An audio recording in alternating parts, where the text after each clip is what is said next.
कोई व्यक्ति गोरा है, तो गोरा व्यक्ति उसका इसका मतलब उसके शरीर में कुछ ऐसा प्रोटीन बन रहा है जो कि उसके शरीर को गोरा कर रहा है। कोई व्यक्ति सांवला है, इसका मतलब उसके शरीर में कोई ऐसा प्रोटीन बन रहा है जो उसके शरीर को सांवला कर रहा है। कोई व्यक्ति लंबा है, इसका मतलब उसके शरीर में कुछ ऐसा प्रोटीन बन रहा है जो उसके शरीर को लंबा कर रहा है। कोई कम हाइट का है, इसका मतलब कोई कुछ ऐसा प्रोटीन बन रहा है जो उसके हाइट को बढ़ने नहीं दे रहा है। तो हमारे शरीर में जितना भी लक्षण, हर लक्षण के निर्धारण के लिए कुछ ना कुछ प्रोटीन जिम्मेदार है, और ये प्रोटीन बनता है डीएनए के माध्यम से। तो सबसे पहले डीएनए आरएनए बनाएगा और फिर आरएनए प्रोटीन बनाएगा, और ये प्रोटीन ही लक्षण का निर्धारण करेगा। इस तरह से ये जो डीएनए का पार्ट है ये काम करता है। तो डीएनए का यही पार्ट कहलाता है जीन। जीन क्या है? ठीक है, जीन क्या होता है? जीन क्या होता है? तो हम क्या करते हैं, एक क्रोमोसोम बनाते हैं। यह एक क्रोमोसोम है, यह एक क्रोमोसोम। क्रोमोसोम में होता है डीएनए, तो हम क्रोमोसोम के अंदर डीएनए बनाते हैं। क्रोमोसोम के अंदर यह है डीएनए,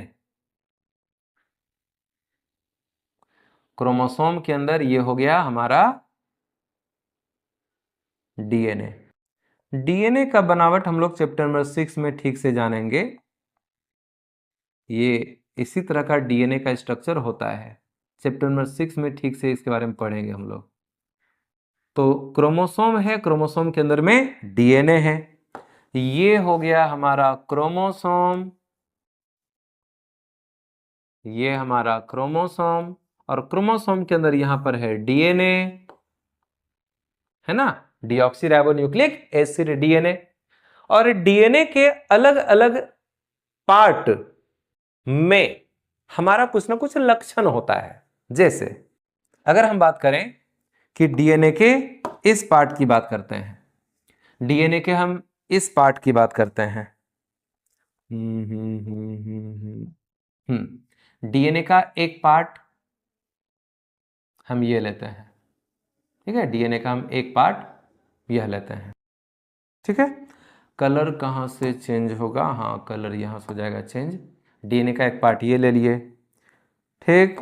डीएनए का हम एक और पार्ट ले लेते हैं। क्या क्या हो रहा है?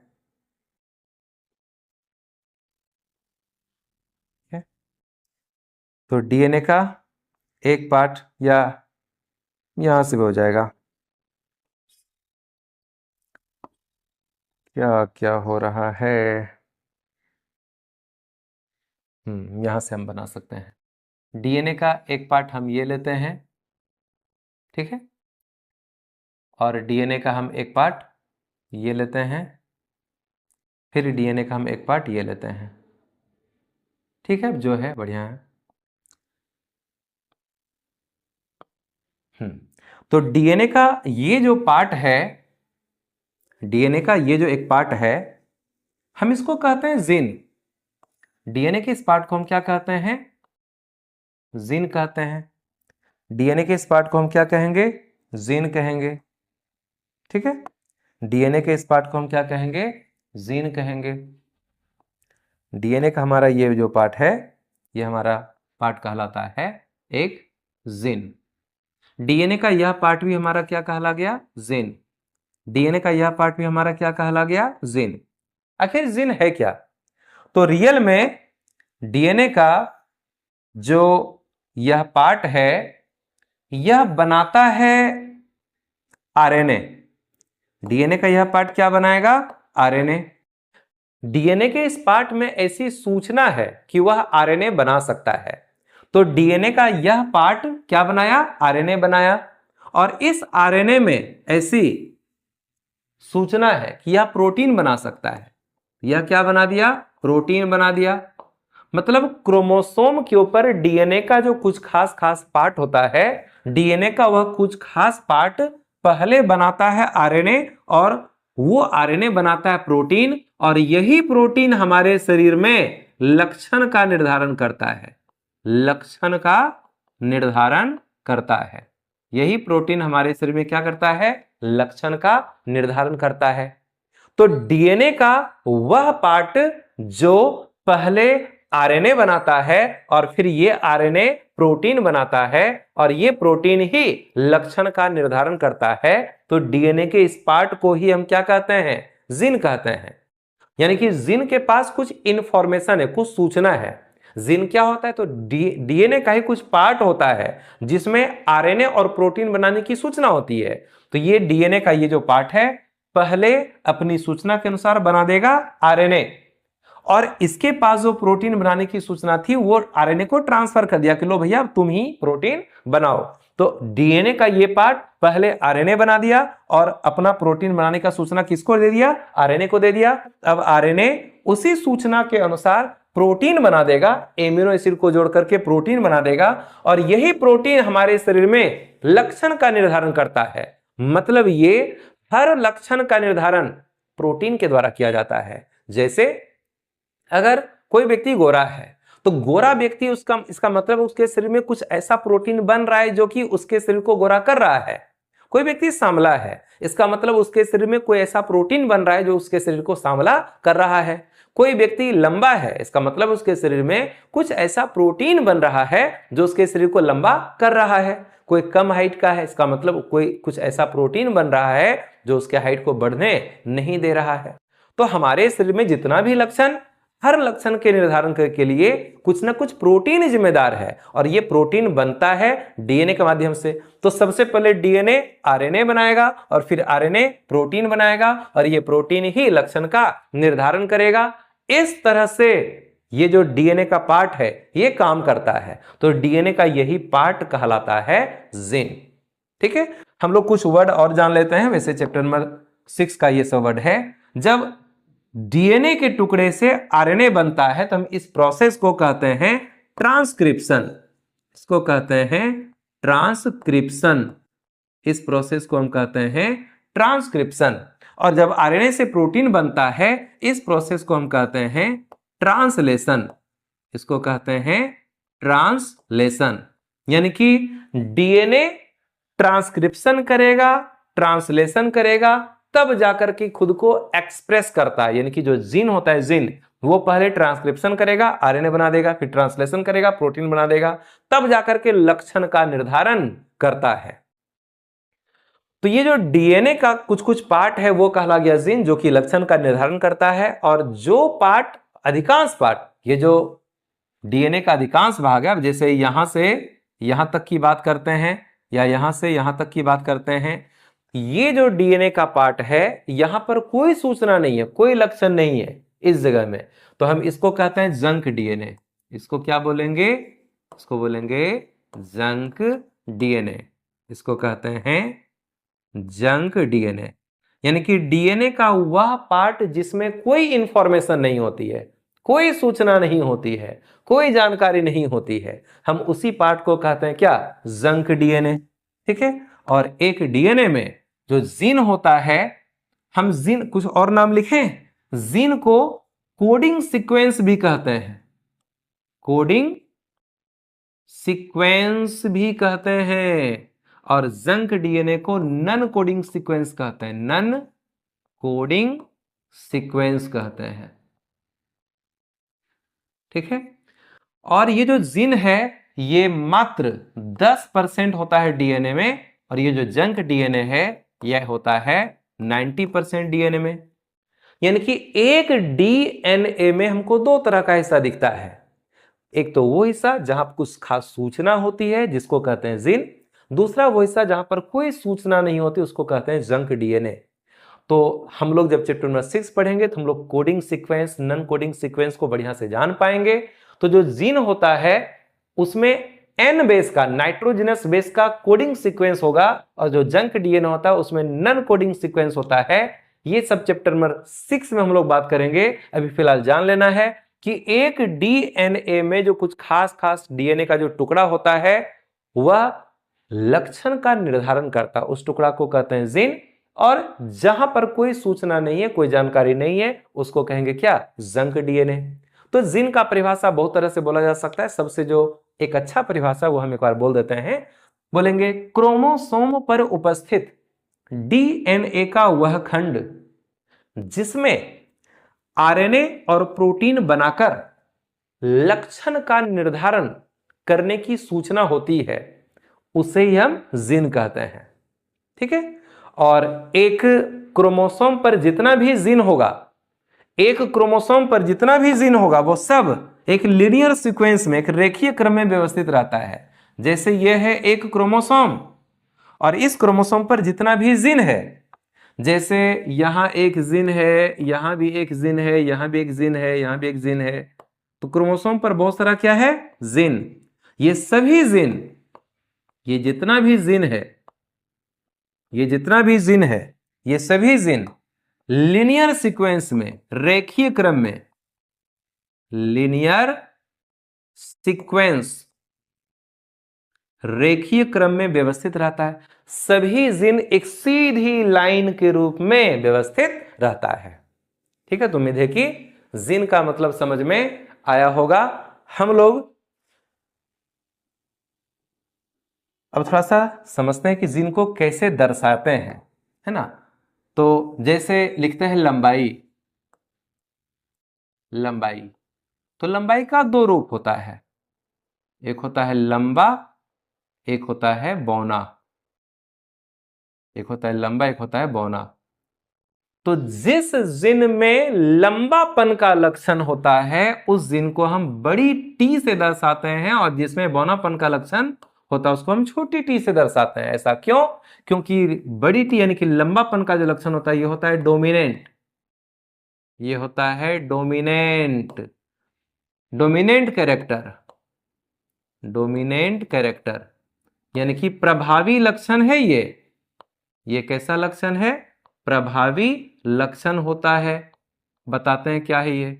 और बौनापन का जो लक्षण होता है ये होता है रिसेसिव कैरेक्टर, ये होता है रिसेसिव कैरेक्टर, ये होता है रिसेसिव कैरेक्टर। इसको हम हिंदी में ओ प्रभावी लक्षण कहते हैं, ओ प्रभावी लक्षण कहते हैं। सब समझ में आ जाएगा, चिंता नहीं करना है। क्या है ये सब बताते हैं। देखिए, हम 3 पौधा जमीन की सतह पर बनाने वाले हैं। याद रखना कि हर जीव में एक लक्षण के लिए 2 जीन पाया जाता है। जैसे लंबाई का निर्धारण करना है तो लंबाई का निर्धारण करने के लिए एक जीव के शरीर में कितना जीन होगा? 2 जीन होगा। तो लंबाई का जीन कितने प्रकार का होता है? 2 तरह का, बड़ी टी और छोटी टी, यानी कि लंबा और बौना। जिसमें लंबा, ज्यादा लंबा होने का गुण है वो उस जीन को हम कहेंगे बड़ी टी, और जिसमें बौनापन का गुण है उसको बोलेंगे छोटी टी। तो अगर पौधा में बड़ी टी जीन है, लंबा लंबा, तो पौधा तो लंबा हो जाएगा, पौधा हो जाएगा कैसा? लंबा हो जाएगा। लंबा पौधा हो गया, होगा कि नहीं? बिल्कुल होगा, क्योंकि दोनों जीन बिल्कुल लंबा करने वाला पौधा को है। अगर दोनों जीन बौनापन का हो, छोटी टी, तो पौधा तो बौना हो जाएगा। ये पौधा कैसा हो जाएगा? बौना हो जाएगा। ये पौधा हो जाएगा बौना। ठीक है। और अगर एक हो बड़ी टी और एक हो छोटी टी, अगर पौधा में एक जीन है लंबाई बढ़ाने वाला बड़ी टी और एक है लंबाई को छोटा करने वाला छोटी टी, तो पौधा कैसा होगा? क्या बीच के हाइट का होगा? तो फिलहाल यहां बीच के हाइट का कुछ नहीं होता है। अगर लंबा और बौना दोनों एक साथ आ जाए तो दोनों में से किसी एक जिन का लक्षण दिखता है और दूसरे जिन का लक्षण नहीं दिखता है, गुण दब जाता है। तो लंबा और बौना में हमेशा लंबापन का लक्षण दिखता है, बौनापन का लक्षण नहीं दिखता है। ठीक है। तो ये पौधा भी कैसा हो गया? लंबा पौधा हो गया। यह पौधा भी कैसा हो गया? लंबा हो गया। ठीक है। मतलब अगर या तो दोनों बड़ी टी हो, लंबा लंबा वाला, तो भी पौधा लंबा होगा। अगर दोनों छोटी टी हो, बौना बौना वाला, तो पौधा बौना होगा। और अगर बड़ी टी छोटी टी हो तो भी पौधा लंबा होता है। इसका मतलब यह है कि बड़ी टी यानी कि लंबापन का गुण अपना प्रभाव दिखा पा रहा है और छोटी टी यानी बौनापन का गुण अपना प्रभाव नहीं दिखा पा रहा है। इसलिए हम लंबा वाले गुण को कहते हैं प्रभावी। ये जो बड़ी टी है ये क्या है? प्रभावी है, डोमिनेंट है। और छोटी टी क्या है? अप्रभावी है। यह है अप्रभावी। छोटी टी का गुण यहां पर नहीं दिखा, बड़ी टी का गुण दिख गया तो हम बड़ी टी को कहेंगे प्रभावी, और छोटी टी का गुण नहीं दिखा इसलिए छोटी टी को बोलेंगे अप्रभावी। यानी लंबापन का लक्षण प्रभावी होता है, डोमिनेंट होता है, बौनापन का लक्षण अप्रभावी होता है, रिसेसिव होता है। इसीलिए लंबापन वाले जिन को हम अंग्रेजी के बड़े टी से दर्शा दिए और बौनापन के जिन को हम अंग्रेजी के छोटे अक्षर से दर्शा दिए, है ना। तो जिन को हम अंग्रेजी के बड़े और छोटे अक्षर से दर्शा सकते हैं, जिसमें से प्रभावी लक्षण जो भी होगा उसके जिन को बड़े अक्षर से दर्शाएंगे और अप्रभावी लक्षण जो होगा उसको उसके जिन को हम छोटे अक्षर से दर्शाएंगे। एक बात यहां पर और लिख देते हैं, अगर दोनों तरह का जिन्स, दोनों जिन्स सेम टाइप का, जैसे बड़ी टी सेम है, छोटी टी सेम है, तो ऐसे कंडीशन को हम कहते हैं होमोजाइगस कंडीशन। होमोजाइगस कंडीशन, ये भी कहलाएगा होमोजाइगस कंडीशन, होमोजाइगस कंडीशन। लेकिन यहां पर बड़ी टी और छोटी टी अलग अलग है ना। इस कंडीशन को कहेंगे हेटेरोजाइगस कंडीशन, ये कहलाता है हेटेरोजाइगस कंडीशन। अगर दोनों जिन बिल्कुल समान है, जैसे यहां बड़ी टी यहां भी छोटी टी समान है ना, है, तो हम इसको होमोजाइगस कंडीशन कहेंगे। और यहां एक बड़ी टी हो गया एक छोटी टी हो गया, तो इसको क्या बोलेंगे, हेटेरोजाइगस कंडीशन बोलेंगे। क्या इतना समझ में आया? अब देखना है, ज्यादातर जीव डिप्लॉइड होता है, जैसे मनुष्य का जो सेल है वो डिप्लॉइड है। हमारे कोशिका में गुणसूत्र जोड़े में रहता है, हमारे सेल में क्रोमोसोम जोड़ा बना करके रहता है, 23 जोड़ा, 23 जोड़ा क्रोमोसोम रहता है। तो इसलिए जो जिन है वो भी जोड़े में ही रहता है, इसलिए जिन भी जोड़े में ही रहता है ना। तो डिप्लॉइड कंडीशन में जो है प्रत्येक जीव के शरीर में एक लक्षण के लिए कितना जिन होगा, 2 जिन होगा। क्या इतना समझ में आ गया? एकदम ठीक है। अब हम लोग, अच्छा, अगर पूछा जाए कि जिन किसके बने होते हैं, तो बोलेंगे डीएनए के खंड के बने होते हैं। जिन किसके बने होते हैं? डीएनए के खंड के बने होते हैं। एक वर्ड हम लोग को और समझना है, लोकस क्या होता है? लोकस क्या होता है ना। लोकस क्या होता है? लोकस क्या है? ठीक है,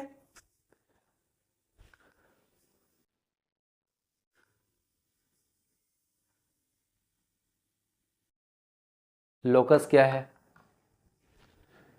तो क्रोमोसोम पर, जैसे ये है क्रोमोसोम, ये हुआ एक क्रोमोसोम,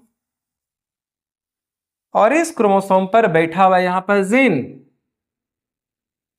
बैठा हुआ है क्या? जिन। ये सब क्या है? ये सब है जीन्स। तो क्रोमोसोम के जिस स्थान पर जिन बैठा रहता है वो स्थान ही कहलाता है लोकस। यानी कि जिस स्थान पर, क्रोमोसोम के जिस स्थान पर ये जिन रहता है उस स्थान को ही क्या कहेंगे? लोकस। यानी कि लिखते हैं कि क्रोमोसोम के जिस स्थान पर, क्रोमोसोम के जिस स्थान पर जिन स्थित रहता है उसी को क्या कहते हैं? लोकस कहते हैं। उस स्थान को ही लोकस कहते हैं। ठीक है, क्रोमोसोम की जिस स्थान पर जिन रहता है उसको क्या बोलेंगे? लोकस कहेंगे।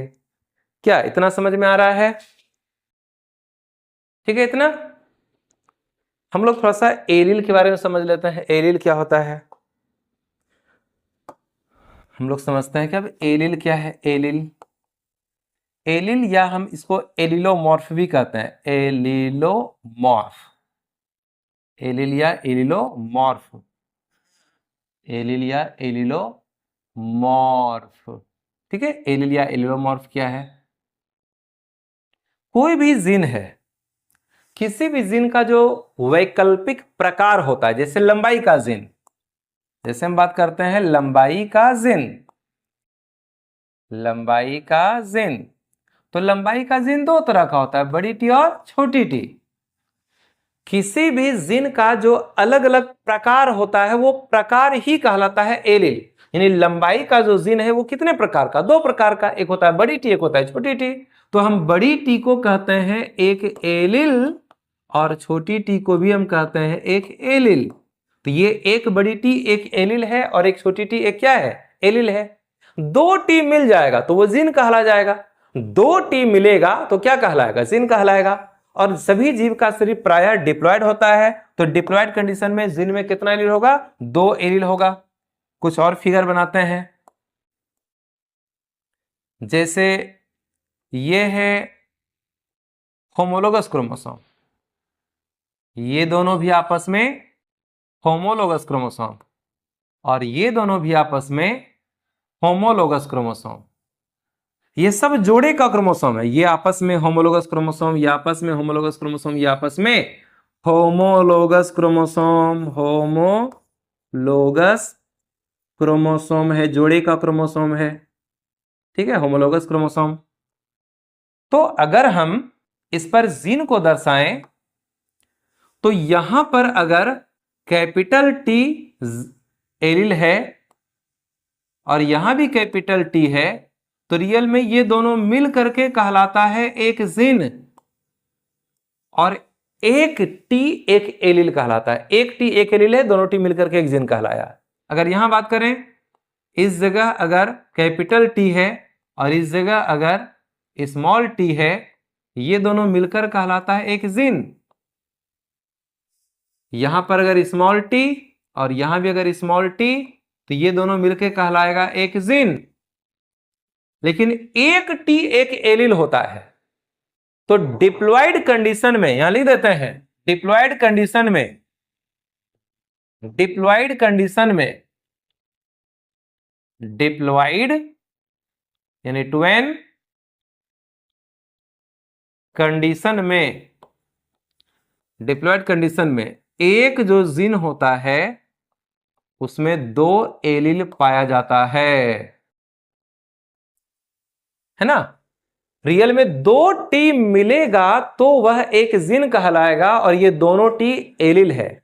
जैसे यहां एक बड़ी टी एक छोटी टी, दोनों को मिलाकर के हम कहेंगे एक जीन, और इस जीन में कितना एलिल है, 2 एलिल, एक है बड़ी टी और एक है छोटी टी। तो किसी भी जीन का जो वैकल्पिक प्रकार होता है वही कहलाता है एलिल। तो लंबाई का जीन 2 प्रकार का, बड़ी टी और छोटी टी। तो बड़ी टी और छोटी टी ये दोनों एक दूसरे का क्या है, एलिल है। लंबाई का ये दोनों एलिल है, और 2 एलिल मिलेगा तो जाकर के एक जीन कहलाएगा। क्या इतना समझ में आ गया? तो याद रखना ये बात कि एक जीन में 2 एलिल होगा, और ये दोनों एलिल समजात गुणसूत्र यानी कि होमोलोगस क्रोमोसोम के अलग अलग क्रोमोसोम पर स्थित रहता है। ये लाइन इंपॉर्टेंट है कि जीन का दोनों एलिल अलग अलग क्रोमोसोम पे रहेगा, और ये दोनों क्रोमोसोम आपस में क्या होगा, होमोलोगस क्रोमोसोम होगा, समजात गुणसूत्र होगा। ऐसा नहीं हो सकता है कि एक टी इस क्रोमोसोम पर और दूसरा टी फिर इसी क्रोमोसोम पर आ जाए, ऐसा नहीं होगा। ये दोनों टी अलग अलग क्रोमोसोम पे रहेगा, और वो दोनों क्रोमोसोम आपस में क्या होना चाहिए, होमोलोगस क्रोमोसोम होना चाहिए।